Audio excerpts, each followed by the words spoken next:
જુઓ કોની સત્તા।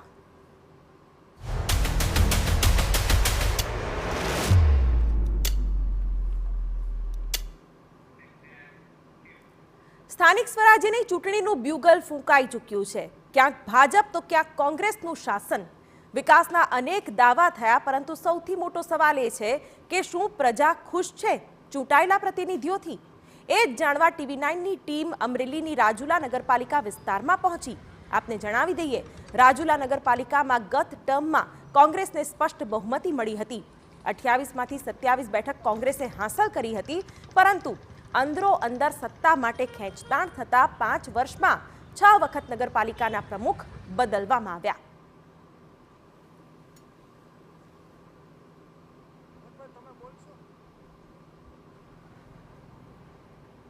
કોંગ્રેસે 5 વર્ષ જે શાસન કર્યું, એ શાસનથી રાજુલાની પ્રજાને 18 વર્ષ ચાહી આમ પોકારી ગઈ। 5 વર્ષમાં મેં તમને કીધું એમ અણવાતને કારણે ઓલો આમ કરશે, ઓલો આમ કરશે, 8 થી 9 પ્રમુખ બદલ્યા, બરોબર। તો રાજુલાની જનતાને ખ્યાલ આવી ગયો છે કે ભાઈ આ લોકો કઈ રીતના શાસન કરી છે। ભારતીય જનતા પાર્ટીમાં સારા માણસો છે, સારા કાર્યકર્તા છે, વહીવટ કરવામાં કુશળતા છે। અને ત્યાર પછી મેં તમને કીધું એમ કે ભારતીય જનતા પાર્ટીના કાર્યકર્તા ચૂંટાણા પછી એનો અભ્યાસ વર્ગ થાય છે। અભ્યાસ વર્ગમાં એને શીખવાડવામાં આવે છે કે તમારે નગરપાલિકા કેમ આંકવી એમ। દુકાન હાથમાં આવે પછી સરકારમાં ઘા નાખી અને રાજુલાની મૂળભૂત જરૂરિયાત જે અત્યારે ગટર વ્યવસ્થા છે કે જેમણે જેના સમયમાં કરી, ઓકે મુબારક એમને, પણ એ ફરી વખત આખું ગટર તંત્ર અમારે સરકારમાંથી નિષ્પક્ષ રીતે પાર પાડવું છે। રાજુલાને ગટરની મોટામાં મોટી મુસીબતમાંથી બહાર લાવવું છે। બીજું સફાઈ, નિયમિત સફાઈ નથી થતી। હું જોઉં છું, આપણે બધા અત્યારે જોઈએ છીએ। અમારી પ્રાથમિક જે જરૂરિયાત છે અને પ્રાથમિક ફોકસ છે સત્તા આવતા સૌથી પહેલી સફાઈ, નિયમિતપણે રોજે પીવાનું ચોખ્ખું પાણી મળે અને ગટર વ્યવસ્થા અને સત્તા આવશે તો શું શું કામ કરવાના છે તેનું લિસ્ટ તો તૈયાર છે, પરંતુ 5 વર્ષમાં શું કર્યું છે તેમ જાણવા માટે શહેરીજનો સાથે સીધી વાત કરીએ। આપને જણાવી દઈએ કે રાજુલા નગરપાલિકા વિસ્તારમાં 36,465 લોકોની વસ્તી છે। રાજ્યમાં સ્થાનિક સ્વરાજની ચૂંટણીઓ જાહેર થઈ છે, ત્યારે અમરેલી જિલ્લામાં રાજુલા નગરપાલિકાની પણ ચૂંટણી જાહેર થઈ છે। ત્યારે TV9ની ટીમ રાજુલા શહેરમાં પહોંચી છે। અહીંના મતદારો શું કહી રહ્યા છે અને આ વિસ્તારની સમસ્યાઓ શું છે, કેમ કે રાજુલા શહેરમાં ગઈ ટર્મમાં કોંગ્રેસનું શાસન હતું, ત્યારે કયા પ્રકારની સમસ્યા જો આપને પૂછી રાજુલા શહેરની મુખ્ય સમસ્યાઓ કઈ છે? રાજુલા શહેરની મુખ્ય સમસ્યાઓ ગટર, રસ્તા, પાણી, આ 3 મુખ્ય સમસ્યાઓ છે। આવતા દિવસોમાં નગરપાલિકાની ચૂંટણી જાહેર થઈ છે ને સારી એવી બોડી બને, આ કામો વહેલી તકે પૂરા થાય એવી આશા રાખીએ છીએ નગરપાલિકાના ઉમેદવારો પાસેથી। આપણી સાથે અન્ય પણ ચેમ્બરના પ્રમુખ છે આપણી સાથે। રોડની ખાસ કરી કેવી સમસ્યા માર્ગોની શહેરમાં? શહેરના માર્ગો જે મુખ્ય છે એમાં થોડી ઘણી તકલીફો છે। મારી તો રાજુલા જે નગરપાલિકાની ચૂંટણી આવી છે એમાં સર્વ મતદારોને એક અપીલ છે કે તમને સારો લાગે, નિષ્ઠાવાન હોય, કામ કરી શકે, આવતા દિવસોમાં જેમ મારી પહેલાના ભાઈએ કીધું રોડ, રસ્તા, પાણી, લાઇટ, આ બધામાં ગ્રાન્ટો તો સરકાર પુષ્કળ આપે છે, પણ એને યોગ્ય રસ્તે વાળે અને પોતાની જવાબદારી સમજે એવું ઓલો જવાન પિક્ચરનો એક ડાયલોગ છે સાહેબ કે આ આંગળીનો ટાઈમ આવ્યો છે 5 વર્ષ પછી, તો આ આંગળી કરવાનું ભૂલતા નહીં। આપણી સાથે અન્ય પણ વેપારી છે, તમે શું કહો છો? પાણી, ખાસ કરી સ્ટ્રીટ લાઇટ, સ્થાનિક જે પ્રાથમિક સમસ્યા હોય છે કે ત્યાં કયા પ્રકારની છે? સમસ્યા તો ખૂબ છે, પણ અત્યારે છેલ્લા ઘણા સમયથી તો કોઈની બોડી જ નથી। આની પહેલા કોંગ્રેસની બોડી હતી, ત્યારબાદ ઘણા સમયથી આપણે ચૂંટણી ન આવવાના હિસાબે કોઈની બોડી નથી, એટલે કોઈને દોષ દેવો ગેરવ્યાજબી છે। બાકી સમસ્યાની વાત કરો તો અઢળક છે। સમસ્યાનું લિસ્ટ બનાવીએ ને તો બધા વિડીયો તમારો ટૂંકો પડે એટલી સમસ્યા છે શહેરમાં।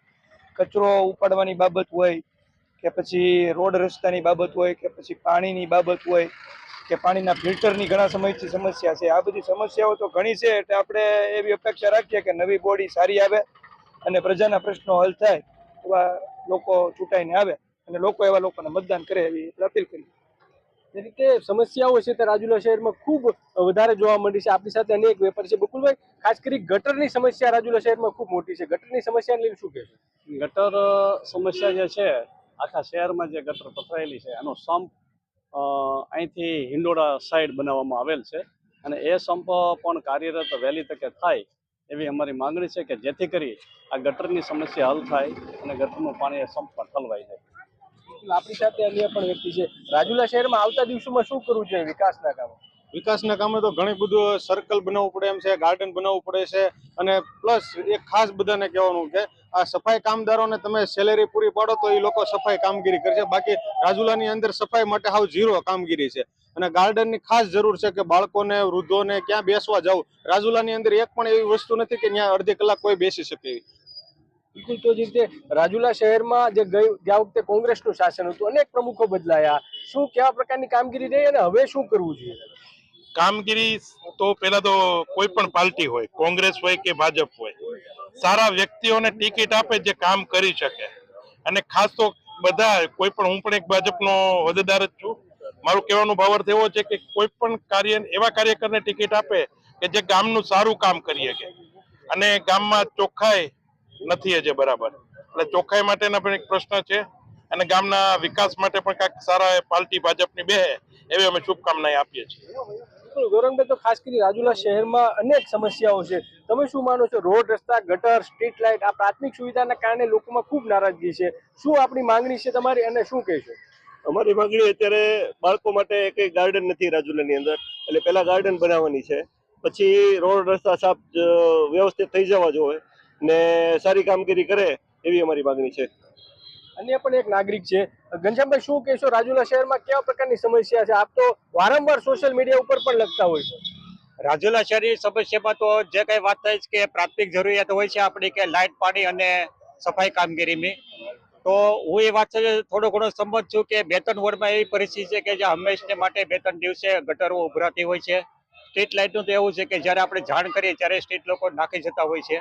અને પાણીના પ્રશ્ન તો મહદઅંશે અહીંયા આપણા સ્થાનિક ધારાસભ્ય હીરાભાઈ સોલંકી સાથે જે કઈ ટીમો છે એ લોકોએ પાણીના પ્રશ્ન મહદઅંશે હલ કરી નાખ્યો છે. અપવાદ એકાદ એવું કોઈ સ્થળ છે કે જ્યાં પાણી નહીં આવતું, બાકી રેગ્યુલર પાણીની અવર જવર શરૂ હોય છે. વર્તમાન સમયની અંદર આપણે યુવા જે પ્રમુખ થયા છે વનરાજભાઈ વરુ, એમની જોડે પણ અમારે વાતચીત થઈ હોય, પરંતુ એ દરમિયાન નગરપાલિકાની ચૂંટણી જાહેર થતા હાલ આ પ્રશ્ન થોડો ભોગવવો પડશે દરેકને. પણ આવનાર સમયની અંદર સારી એવી ટીમ બનાવી અને દરેક લોકોને સાથે રાખીને સ્થળ ઉપર જઈ યોગ્ય મેનેજમેન્ટ કરી અને કર્મચારીઓને જે કઈ મુશ્કેલી છે નગરપાલિકાના સફાઈ કામદારોને, એ મુશ્કેલી દૂર કરી અને માથે ઉભા રહીને જો આપણે કામગીરી કરીએ તો મને એવું લાગે છે કે રાજુલાને આપણે ભલે વધારે તો નહીં પણ 50% તો સારું એવું બનાવી શકું, એ મને ખૂબ જ આશા છે. ખાસ કરી સફાઈની સમસ્યા કેવી છે? સફાઈ, સ્વચ્છતા, સફાઈની કામગીરીમાં ભેરા છે, છતાંય 2-3 સોસાયટી એવી છે કે જ્યાં સફાઈ કામદારો પહોંચતા નથી, સિવાય કે જ્યારે કહેવામાં આવે છે ત્યારે પહોંચે છે. અને 2-3 વોર્ડ એવા છે કે જ્યાં કચરાની ગાડી જાવી જોવે ત્યાં નથી જતી. એ રોજ 2-3 વોર્ડમાં બહુ ઝાઝો છે, એ મારે દુઃખદ સાથે બધાને કહેવું પડે છે. તો આ હતા રાજુલા શહેરના નાગરિકો અને મતદારો, જે રાજુલા શહેરમાં પ્રાથમિક સુવિધાનો જે અભાવ છે, ખાસ કરી ભૂગર્ભ ગટર હોય કે પછી સફાઈની વાત હોય કે પછી પીવાના પાણીની વાત હોય કે રોડ રસ્તાની વાત હોય, અનેક સમસ્યાઓ છે જેના કારણે રાજુલા શહેરના લોકોમાં એક નારાજગીનો પણ માહોલ છે. ત્યારે અપેક્ષાઓ આ વેપારીઓને એવી છે કે આવતી નગરપાલિકાની જે ચૂંટણી યોજાય છે તે બોડી છે તે આ તમામ પ્રશ્નો હલ કરે તેવી તેમની લાગણી છે અને માગણી છે તે જોવા મળી છે. જયદેવ કાઠી, TV9, રાજુલા.